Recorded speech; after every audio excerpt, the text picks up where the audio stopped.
Kuri uyu wa mbere igenekerezo rya munani myandagaro umwaka w'ibihumbi 2022 ni umugwi w'igihugu washizweho n'inama shikiranganji yo kwa 20 mukakaro umwaka w'ibihumbi 2022 kugira ngo ukurikiranire hafi ibijanye n'indwara y'inyonko yo mu kiya ca Rift yateye mu nka impene n'intama wasubiye gukorana mu ntumbero yo kurabira hamwe uko igikorwa cyo gucandaga ivyo bitungwa cifashe.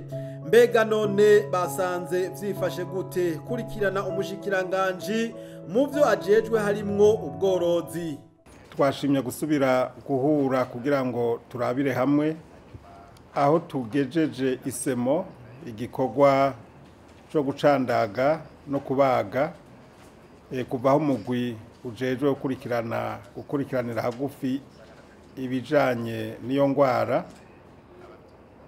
Ubonye ko imiti y'incanco yashitse aho hakaba hari ku munsi w'Imana igerekerezo rya 31 mukakaro umwaka wa 2022. Gucandaga rero byaciye bitangura kuva ku igenekerezo rya mbere myandagaro umwaka wa 2022 mu makomine y'intara iyo ngwara yari imaze kwibonekezamwo nayo ni Ngozi, Karusi, Kirundo, Muyinga, Kayanza, Cibitoke na Makamba.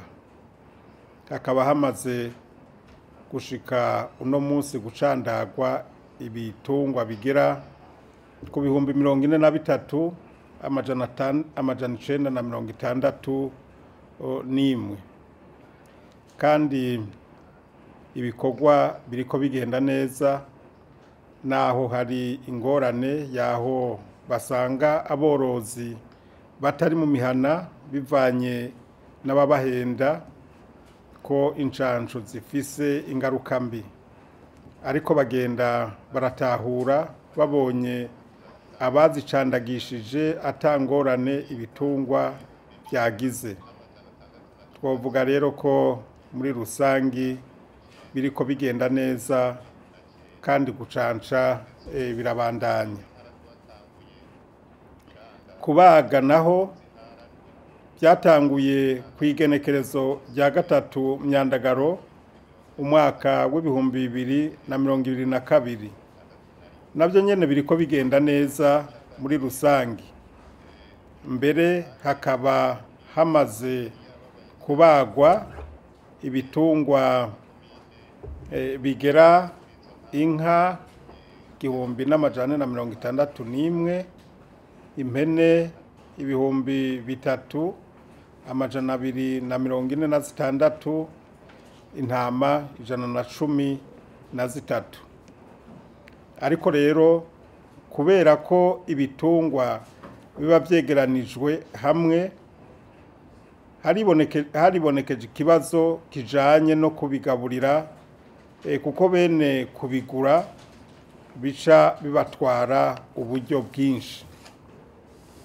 Mu ntumbero rero yo kuborohereza ingingo zikurikira nizo zahinyanyuwe ku mitumba iyo ngwara itari ibyo kwegeraniriza hamwe ibitungwa imbere ko bijanwa macuniro birahagariswe, ariko iyi ngingo ibandanya ikurikizwa ku mitumba iyo ngwara yibonekeza ko kandi ku bitungwa biba byavanwe hanze.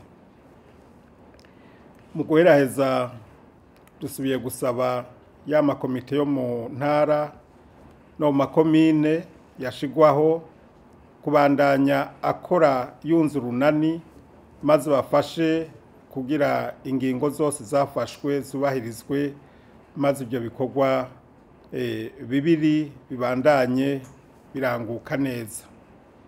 Baburamatari bategerezwa gukurikirana ibijanye n'urudandaza rw'inyama n'amata kugira ngo ntihabe abikikamukiza ngo baduze ibiciro. Abene gihugu nabo tubasabye kwama bateka inyama n'amata bishe.